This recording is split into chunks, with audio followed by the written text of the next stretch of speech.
खुलुमनाय जासिबाय जे जोंहा फैबाय थानाय बिटिसि बिसायख'थिया थांनाय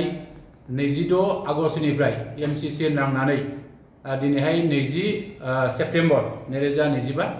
दिनैहाय बिसायख'थिनि जोबथा फोसावदिंनाय हाबाफारि बे हाबाफारिया दिनै जोबनानै थांबाय आरो बे फोसावदिंनाय हाबाफारिखौ लानानै थामहिनबा फैबाय थानाय बिटिसि बिसायख'थिखौ लानानै जे जों मोनसे खौरांगिरि मेल जोङो लिंदों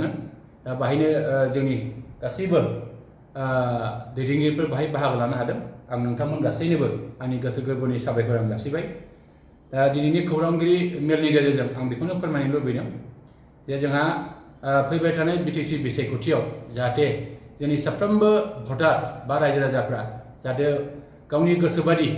जाहाथे गावनि बेसेन गोसा भटखौ होनो हायो बिनि थाखाय आङो बयनिसिमबो खावलायनो आङो सिगांदों दा बे खावलायनायनि सिगां आङो बेखौनो बुंनो सिगांदों जे थांनाय समाव 17 बोसोर जोंहा बे समस्थियाव 12 नं चिरांदुवार समस्थियाव खाम्फा बरगयारिया मोनसे गोहोखौ लानानै खुंथायाव बिथाङा फैदोंमोन बिथाङा मोनसे समाव इएमबो जादोंमोन मोनसे समाव डिपुटि चिफबो जादोंमोन बे 17 बोसोराव बिथाङा जोंनि बे ओनसोलनि थाखाय मा मावदों बेखौ साफ्रोमबो रायजो राजाया दिनै मिथियै गैया दा बेनिखायनो बिथांनि सायाव जोङो मोनसे समाव इउपिपिएलआव दंमोनब्लाबो जोङो बिथांखौ थांनाय 2020 मायथाइयाव बिथांखौ जों फेजेनदोंमोन आरो थांनाय 2024 मायथाइनि लकसभा बिसायख'थियाव आरोबाव जोङो खनसेबाव जोङो फेजेननो हाबावदों दा बिथांखौ नैबे समस्थियाव रावबो मोजां मोना बेनो मोनसे प्रमान होननानै आङो बुंगोन आङो आरो बेखौनो फोरमायबावनो लुबैदों जोंहा थांनाय 2020 मायथाइनिफ्राय 2025 मायथाइसिम जे जोंहा प्रमद बर'नि मोनसे सरकार फैदोंमोन बे सरकाराव जथेस्थ' जाख्ल'नाय नासयनाय सोबख'नाय बे जिनिसखौ जों मोनदों रायजो राजानि गांनाय उखैनायखौ निस्सय जेरैबायदि सुफुंनांगौमोन बेखौ बिथाङा निस्सय सुफुंनो हायाखै बिसेसकै जोंनि नैबे 12 नं चिरांदुवार समस्थियाव जोंहा रनजित बसुमतारिया इएम जानानै दंमोन बे इएम थानायावबो बिथाङा नैबे जोंनि समाजनि थाखाय मोनबो रायजोनि जौगानायनि खामानि मावनो हायाखै जों बेखौ बिखा बुनानै जों दिनै बुंनो हायो आरो बिथाङा बे 5 बोसोराव गावनि न'खरनि जे फिसाजोनो साख्रि होनाय गावनि फिनि बिसिनो साख्रि होनाय गावनि फिनो साख्रि होनाय जोंहा फिनि फंबाय आरो बिदा बिथांमोननो साख्रि होनाय जोंनि टिसिएलसिनि चेयारमेन चिरां जिल्ला इउपिपिएलनि गाहाय नेहाथारि अमर सिंह ब्रह्मआ गावनि फिसाजोनो साख्रि होनाय बेखिनि खामानिखौ बिथाङा निश्चय मावदों होननानै जों बुंगोन आरो जोंनि गेजेराव सोखावनाय खान्थिजों बिथाङा इउपिपिएल दोलोखौ बिथाङा बेबायदि थासारिखौ दिनै लाबोदों होननानै जों बुंगोन दा बेनिखायनो जोङो बे 5 बोसोराव प्रमद बर'नि दैदेननायाव जेरैबायदि नैबे समस्थिया जौगानांगौमोन बेयो जौगानो हायाखै बेखौ जोङो इउपिपिएल दोलोनि थाखाय इउपिपिएल दोलोखौ जों गाज्रि मोना दा इउपिपिएल दोलोआव जायफोर दिनैहाय खामानि मावगासिनो दङ इउपिपिएल दोलोनि जोंहा दैदेनगिरिफोर जानानै दङ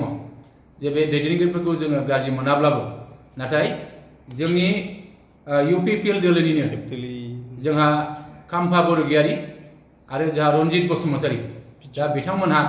नैबे इउपिपिएल दोलोखौ फोजोबनो थांगासिनो दङ आरो बिथांमोननि गेजेरजोंनो फैबाय थानाय समाव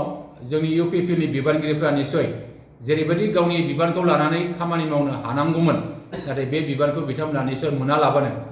इउपिपिएल दोलोखौ गावस्रानायाव बिथांमोना दैदेनलांगोन बेखिनिखौ आं नुहुरदों दा बेनिखायनो आङो बिथांमोनखौ आङो दिनैहाय खावलायनो लुबैदों जाहाथे बिथांमोननि मिसगाइडनि थाखाय इउपिपिएल दोलोआ जोबस्राङा आं बेखौ खावलायगोन आङो बेखौनो खावलायनो लुबैदों जे जोंहा नैबे समस्थियाव डक्टर सांग्राम ब्रह्मखौ जोङो बिजाथि मोनजानो लुबैदोंमोन नाथाय डक्टर सांग्राम ब्रह्मखौ बिजाथि मोनहोनायाव इउपिपिएल दोलोआ दिनै रिजेक्ट खालामनानै होदों बेखौ जोङो दिनै बुंगोन आरो दिनै डक्टर सांग्राम ब्रह्मआ नैबे समस्थियाव बिजाथि मोननायमोनब्ला 100% देरहानाया खाथांमोन बेखौ जोङो बुंनो हायो मानोना डक्टर सांग्राम ब्रह्मआ जोंनि नैबे 12 नं चिरांदुवार समस्थियाव दिनै 282टा गामियाव लामा बान्दो दंग जाम्फै जे औवानि दालां बेबायदि बायदि बायदि खामानि मावनानै होदों नैबे समस्थिनि सिङाव थानाय जाहा मेगन नुयै जायफ्रा मेगनाव बेराम जानानै दंमोन मेगननि बेरामाव गोग्लैनानै दंमोन 200 निफ्राय 300 बिथांमोनखौ दिनै थाइसेबो फैसा लायालासेनो दिनै बिथाङा फोसाबनानै होनाय जों बेखौ नुनो मोन्दों आरो दिनैसिमबो गोबां बेबायदि मेगनाव बेमार जानानै थानाय सुबुंफ्रा दिनै 200निफ्राय 300 जों बेबायदि लिस्ट जानानै दङ बिथांमोनखौबो जों फाहामनो थाखाय जों नाजाबाय थानाय जादों। बेजों लोगोसे सभाराम सिनियर हाई सेकेन्डारि स्कुल लोगोसे रुनिकाटा कलेज बे कलेजाव फरायनाय फरायसाफ्रा गोरिब गुन्द्रानि फरायसाफ्रा दिनै एडमिसन लानो हायाखैमोन। दा बिथांमोनखौ 200निफ्राय 300 फरायसाफोरखौ थाइसेबो फैसा लायालासे फ्रि अफ कस्ट एडमिसन लाहोनाय बेबायदि खामानिखौ बिथाङा मावदों आरो जोङो बेखौनो बुंदों जायफ्रा दिनै बायदि बायदि बेमाराव गोग्लैनानै दङ बे बेमाराव गोग्लैनानै थानाय जोंनि रायजो राजाफोरखौ दिनैसिमबो फाहामथाय होनायाव दिनै मुखुब जानानै दङ आरो फैबाय थानाय समावबो जोङो बे ओनसोलनि गोबां जेंनाफोरखौ जोङो आखायाव लानानै जों खामानि मावनो सिगांगोन आरो डक्टर सांग्रां ब्रह्मनि गेजेरजों बे खामानिखौ जों मावफुंनो हागोन जों बेखौ मिजिं खालामदों। जे फैबाय थानाय समाव जाहाथे जों बयबो नोगोरारिफ्रा भटार्सफ्रा उदां आरो मोजां भट होनो हायो बेनि थाखाय आङो बयखौबो खावलायगोन बाहाय फ्रि एन्ड फेयार जाहाथे बिसायख'थिया जायो बाहाय बुलायलायनाय नांलायलायनाय बायदि बायदि जाथाय फिनजाथाय बे जाथाया जानो हाया बिनि थाखाय जाहाथे प्रसासना बिनि सायाव गोख्रों नोजोर लागोन आं बेखौ खावलायगोन। आङो जोबथानायाव बेखौनो खावलायनो लुबैदों जे फैबाय थानाय बिटिसि बिसायख'थियाव जोङो मोजां खुंथाय दानांगौनि थाखाय मोजां सरकार दानांगौनि थाखाय जोङो दिनैहाय जोंनि नैबे 14 नं चिरांदुवार समष्टियाव जोंनि जे हान्जा थामहिनबा जोंनि जे ग्रुप बे ग्रुपनिफ्राय नैबे 14 नं चिरांदुवार समष्टिनि जाहा बिपिएफनि बिजाथि मानगोनां हाग्रामा महिलारि बिथांखौ जोङो 100% जोङो मदद खालामदों आरो जोंजों जायफोर दिनै दङमोन बे बिथांमोनहा निश्चय हाग्रामा महिलारिनो बा नांगोलनि सावगारियाव भट होगोन आं बेखौ खावलायगोन जाहाथे साफ्रोमबो जोंखौ मोजां मोननाय जोंनि 14 नं चिरांदुवार समष्टियाव थानाय रायजो राजाफ्रा जाहाथे खेबसेनि थाखाय मोजां खुंथाय फैनांगौनि थाखाय मोजां सरकार लाबोनांगौनि थाखाय जोंहा हाग्रामा महिलारिनि नांगोलनि सावगारियाव बयबो भटखौ होगोन आं बेखौ मिजिं खालामदों। लोगोसेयैनो जोंनि बावखुंग्रि बियाबाव जोंनि बिपिएफनि बिजाथि धनेस्वर गयारी लोगोसे निसिमा बिपिएफनि बिजाथि जेम्स बसुमतारी बिथांमोनहा जाहाथे देरहासार जानांगौनि थाखाय